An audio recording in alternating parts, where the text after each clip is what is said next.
I'm Elizabeth Vargas, and welcome to 2020 in Touch. It started as a girls' night out for two best friends, but ended with one of those girls dead, killed in a drunk driving accident. But how far would the survivor, who was driving the car, have to go to prove her guilt and her remorse? And why did so many people believe she wasn't telling the truth? Jessica Rasdell admits she killed her best friend Laura Gorman.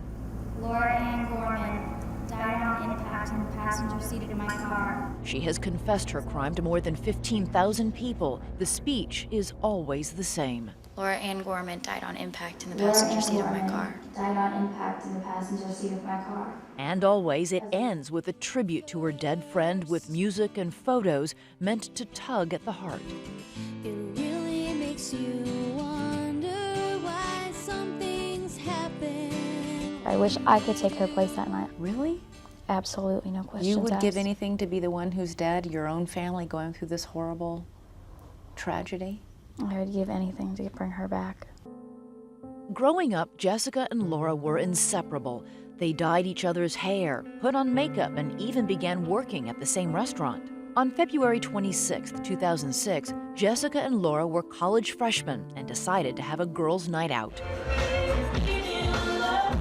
With Jessica driving, they traveled 40 miles to the outskirts of Tampa. If you're underage and looking for a wild night, these clubs are a good place to start. Girls can be 18 and up to go in. Guys have to be 21 and up. So for us, no issue. Did you bring a fake ID to help get alcohol? No, there was no need. We were just going to dance. The girls hit the dance floor, and then Jessica claims a man working at the club waved them over to the bar. And he asked, "Are you girls 21? Because it doesn't matter."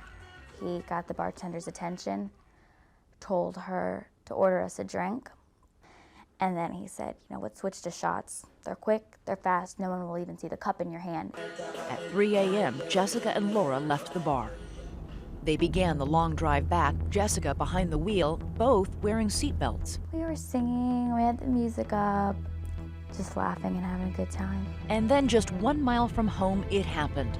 The car veered off this highway, down the hill, and into the street. The next thing I remember, I woke up in the car on the side of the road. It took 400 stitches to put Jessica's head back together. I was screaming at the top of my lungs, "Not Laura, why not me? Her parents are gonna hate me." Her blood was turned over to law enforcement, and tests showed her blood alcohol was 1.5 times the legal limit. The day after Jessica came home from the hospital, Laura Gorman's body was placed in this mausoleum. The two families, once friends, no longer speak. 1 month after the fatal crash, Jessica was arrested and charged with DUI manslaughter.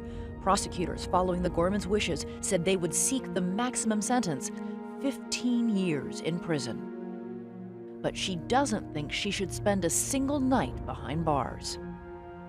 The Gormans would say you made some bad decisions that night. I never blamed it on anybody else. I said, I drank, I drove, and I killed my best friend. So what's fair? That you just get to be free for the rest of your life? I don't think that any good can come to the community from me sitting in prison. I have enough guilt as it is every day just waking up and knowing that I'm alive and she isn't. You can see that story and others tonight on 2020 at 10 p.m. Eastern, 9 Central. I'm Elizabeth Vargas. For all of us at 2020, we're in touch, so you be in touch.